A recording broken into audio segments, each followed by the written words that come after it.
বছর পর যখন মানুষ মানুষকে আর মারবে না, তখন আমি ওদের কাছে এই জিনিসটা বিক্রি করব বাবু, আর ওদের বোঝাবো যে দেখো দেখো মানুষ এক সময় কত হিংস্র ছিল। শীর্ষেন্দু গল্প,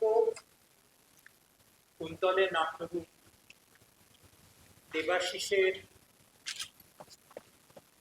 একটা অসাধারণ কল্পনার, নাট্য কল্পনার পরিচয় আমরা বেশ কয়েকটা নাটকে কতদিন ধরে দেখছি, কিছুদিন ধরে দেখছি।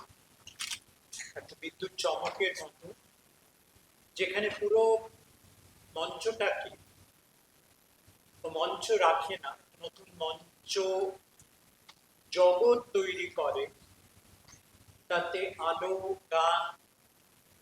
যেমন এই নাটকের শেষে যে কথাটা এই অসামান্য গায়ক তরুণ অভিনেতা সে বলে যে গানটাকে আমরা বেচি না, বেচবো না, গানটাকে থিয়েটারের অন্তর্গত করে যাতে যা কিছু বাহন ধারণ যা কিছু মঞ্চে আছে সবই গান হয়ে উঠতে পারে, চরিত্রগুলো গান হয়ে উঠতে পারে, বাস্তবের চরিত্র নয়, জীবন মরণ পেরিয়ে অতীত ভবিষ্যৎ জুড়ে দিতে পারে, গানই পারে।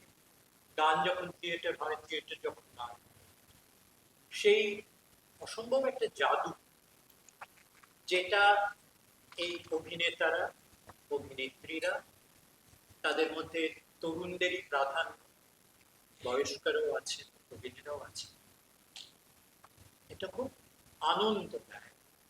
থিয়েটারের একটা স্ফূর্তির চেতনা এটুকু। আচমকা ভিড়ের মধ্যে থেকে একটা বাইক এসে ওর গা ঘেঁষে দাঁড়ালো।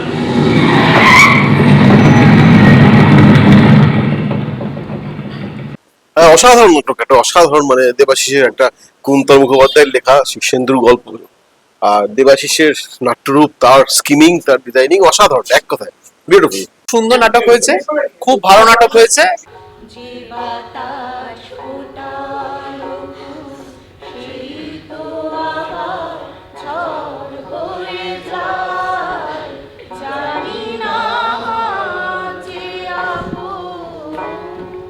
ভালো ভালো দেবাশিসের তো একটা ইনোভেশন, একটা ইনোভেটিভ কাজের তোর ব্যাপার থাকে প্রত্যেকটা প্রোডাকশনের মধ্যে, এটাতেও পেয়েছি, ভালো লাগলো। খুব ভালো হয়েছে, খুব ভালো নাটক। এদের যে যিনি সৃষ্টি করেছেন নাটকটা, কুন্তল, সেও আমার পরিচিত। আমি এদের নাটক তো দেখি, ভালো, ও অসম্ভব ভালো অভিনয় করেছে প্রত্যেককে, মানে একটা অন্য জগতে পৌঁছে দেয়, যেখানে মনে হয় যে নাটকটা জীবনেরই একটা দর্শন। আমি কত যে তারে ভালোবাসি, বলে বাসি রাধা রাধা। অভূতপূর্ব কিছু কনসেপ্ট আমার খুবই ভালো লেগেছে, যে নাটকে এরকম জিনিস দেখা যায়, ট্রেন, বাইক, অনেক কিছু ইনোভেশন করেছে। বাকি ওভারঅল খুব ভালো। কি বলবো, যে বর্তমান যুগের সঙ্গে পাল্লা দিয়ে এগোনোর মতো নাটক একটা। নাটক সম্বন্ধে প্রথমেই বলবো, নাটকটির উপস্থাপনা এবং নাটকটা যেভাবে মঞ্চায়ন করা হয়েছে এবং নাটকটা যেভাবে মঞ্চটাকে যেভাবে নির্মাণ করা এবং প্রতি মুহূর্তে যেভাবে নাটকে যেটাকে আমরা সেট বলে থাকি সেটাকে যেভাবে ব্যবহার করা, এবং এই যে নাটকটার মানে উনি বললেন যে ফেরিওয়ালার গল্পের একটা শীর্ষেন্দু মুখোপাধ্যায় থেকে নেওয়া হয়েছে, কিন্তু তার থেকেও বড় আমি বলবো যে এই যে হুলস্থুল, যে উনি এটার যে নাম রেখেছেন হুলস্থুল, এটা বাস্তবে এটা হুলস্থুল, মানে মঞ্চের মধ্যে সত্যি হুলস্থুল হলো। এবং খুব ভালো অসামান্য অভিনয়, সবাই খুব ভালো অভিনয় করেছে, আমার বলা অপেক্ষা রাখে না। এবং যিনি গান গাইছিলেন তার গলা তো অসাধারণ। এই নাটকে গানের বিশেষ প্রয়োগ দেখতে পেয়েছি আমরা, এবং আপনিও একজন সুগায়ক, তা আপনার এই বিষয়ে কি বক্তব্য আছে? না না, থিয়েটারের গান খুবই সুন্দর, এবং শুধু তাই না, যিনি একক সোলো গাইছিলেন তিনি তো ভালো গাইছিলেনই, তার সাথে যিনি যারা কোরাস গাইছিল তারা খুব সুন্দরভাবে ব্যাপারটাকে সংমিশ্রণ করছিল। ভালো লাগবে। আসলে এটা বইটা তো পড়া, গল্পটা এই বাস্তব আর খানিকটা আধুনিক রূপকথার মতো মিলিয়ে ভালোই লাগে।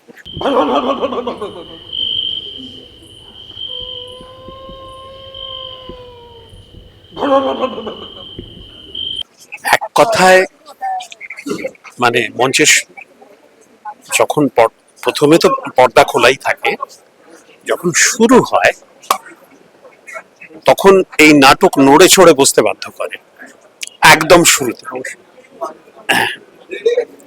আর মাঝখানেও তাই, সবার শেষেও তাই। এবং এক কথায় বলতে গেলে শেষ মুহূর্ত পর্যন্ত এর মানবিক দিক, এর রহস্য, এর জন্য আগ্রহ সবটাই 100% খাঁটি এবং টান টান হয়ে বজায় থাকে। শুধু দর্শকদের বলবো, বাংলা থিয়েটারকে বাঁচিয়ে রাখুন, নাটক দেখুন এবং এই ধরনের নাটকের সঙ্গে থাকুন। হ্যাঁ, বগার ঘুরন্ত লাট্টু দেখে বগার স্টলের সামনে ভিড় লেগে গেল মেলায়। লাট্টু যদিও একটা এলেবেলে জিনিস, কিন্তু এমন ঘুরন্ত লাট্টু বাপের জন্মে কেউ দেখেনি। আরে বগা, এতে কি মেশিন আছে, না হলে ঘুরছে কিসে? আছে আছে, মেশিন আছে। বোঝার আমার বোঝা হয়ে গেছে জিমি। তুমি বাড়ি যাওয়ার এসো না, আমার আর বলারও কিছু নেই তোমাকে। ছেলেপুলেগুলোকে যেভাবে তৈরি করেছেন সেটা থেকে খুব ভালো। আমাদের তো সময় শেষ হয়ে গেল। এদের এত সুন্দর গানের গলা, অভিনয়ের ক্ষমতা, স্টেজে নড়াচড়া, হাত পা মুভমেন্ট, আর কি সিনক্রোনাইজেশন, এই 2 ঘন্টার নাটকে খুব ভালো লেগেছে। গত দুদিন তোমাদের বাড়িতে কোনো মশা বা মাছি দেখেছি? মশা মাছি? হঠাৎ মশা মাছির কথা কেন?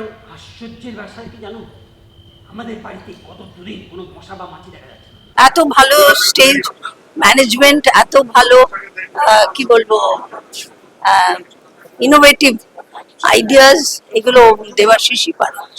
এটা আমি খুব মানে কি বলবো, আমরা খুব আশাবাদী। আমি নতুন একটা কিছু দেখবো বলে এসেছিলাম, আর আই গট ইট।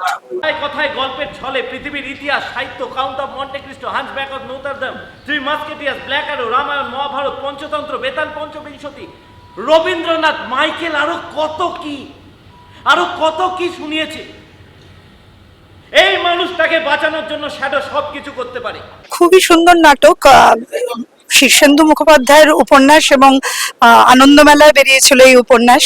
তো সেটাকে যে এভাবে মানে নাট্যরূপ দিয়ে প্রেজেন্টেশন করা যায়, সেটা কুন্তলদা আর দেবাশিসদার কল্যাণে আমরা দেখলাম, উপভোগ করলাম। এবং তরুণ প্রজন্মের নাটকের প্রতি যে এত সুন্দর আগ্রহ, তারা যে এত সুন্দরভাবে নাটকটাকে প্রেজেন্ট করছেন আমাদের কাছে, তাদেরকে অসংখ্য ধন্যবাদ। চাই যে আমাদের বাংলা, সমগ্র ভারতেই চাই যে তারা আরো তরুণ প্রজন্ম এই নাটকে আরো বেশি করে এগিয়ে আসুক এবং আমাদেরকে আরো সুন্দর সুন্দর নাটক উপহার দিক, যা সমাজের কাছে কিছু বার্তা দেবে। রেস্টুরেন্টের বদ্ধ ঘরে শ্যাডোকে একটা এসি 2 টায়ারের টিকিট দেওয়া হলো। আজ রাতের ট্রেন, তারপর একটা খবরের কাগজে মোড়া প্যাকেট ওর হাতে দেওয়া হলো। You will need this. কি এটা? গান ম্যান, এটা দরকার নেই। আগেও এই নাটকের ব্যাপারে শুনেছিলাম, তারপরে এখানে এসে মানে আমি পুরো স্পেল বাউন্ড হয়ে গেছি, কারণ নাটক এবং তার সাথে সাথে মঞ্চের ব্যবহার, সাউন্ডের ব্যবহার এবং সব থেকে বড় ব্যাপার, এখানে প্রত্যেকজন কেউই ফাম্বেল করেনি এবং প্রত্যেকজন খুব ভালো অসাধারণ অভিনয় করেছেন। এবং যিনি বয়োজ্যেষ্ঠ মানুষ, যিনি মেন পাইভটাল ক্যারেক্টার গজপতির ভূমিকা অভিনয় করে, তাকে আমি হ্যাটস অফ দেবো। মানে একটা মানে প্রত্যেকটা পুরো নাটকটা উনি নিজের কাঁধে ভর করে নিয়ে এগিয়ে গেলেন এবং এত ইমপ্রম্পটু ভাবে উনি কাজটা করলেন। মানে সেটাতে মানে আমাদের নতুন প্রজন্ম বা যারা নাটক করছে বা যারা, তাদের কাছে এটা শেখার বিষয়। এবং একটা সিন আছে যে বেঞ্চ থেকে উনি উঠে গিয়ে আবার বেঞ্চ থেকে ঝাঁপাচ্ছে, মানে সেটা যে এরকম ফিজিক্যাল ফিটনেস মানে আমাদের সবার কাছে পাথেয়। আর এই নাটকটা সবার দেখা উচিত। পরের শোগুলোতে কেউ না মানে যারা পারবেন তারা অবশ্যই কাছে পিঠে এলে এই নাটকটি অবশ্যই দেখুন, অনেক কিছু রসদ সঙ্গে নিয়ে যাবে। সবারই মতো আমারও খুব ভালো লেগেছে। ভালো লেগেছে, খুব ভালো লেগেছে। মানে বেশ নতুনত্ব, সবাই খুব পরিশ্রম করে খুব সুন্দর করেছে, ভালো লেগেছে। ঝিনুক ছেড়ে চলে যাচ্ছে, মনে মনে চলন্ত ট্রেনের মতোই ঝিনুককে ছেড়ে মানুষ মারতে বেরিয়ে পড়েছে শ্যাডো। ভালোবাসার বদলে ওর গন্তব্য এখন হিংসা। তাহলে কেউ হয়ে উঠবে প্রফেশনাল হিটম্যান। অসাধারণ, মানে আলাদা করে কিছু বলার নেই, শুধু এই একটা কথাই বলতে হয় যে অসাধারণ, তার বাইরে আর কিছু বলার নেই। স্পেল বাউন্ড একভাবে শুরু হলো নাটকটা, একটা অনুভূতি থেকে শুরু হলো, সেটা পৌঁছালো অন্য একটা অনুভূতিতে এসে, তো ইমমর্টাল একটা অনুভূতিতে এসে পৌঁছালো। তো এটা অসাধারণ, এর বাইরে আর কি বলবো। ওদিকে তখন সুচরিতা, গোপাল আর পাড়ার কয়েকশো লোক মিলে গজপতির ঘরের দরজা ধক ধক করে ধাক্কা দিতে লাগলো জোরে জোরে।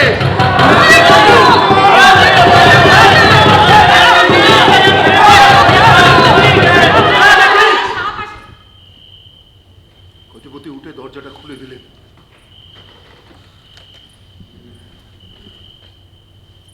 আমার নাম শ্যাডো, শ্যাডো সেনগুপ্ত।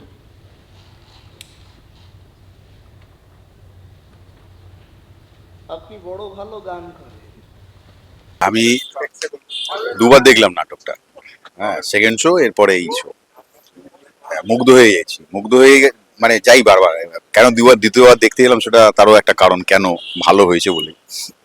আর দেবাশিসদার কাজ তো মানে ফাঁকা থাকলে না ছেড়ে পারি না।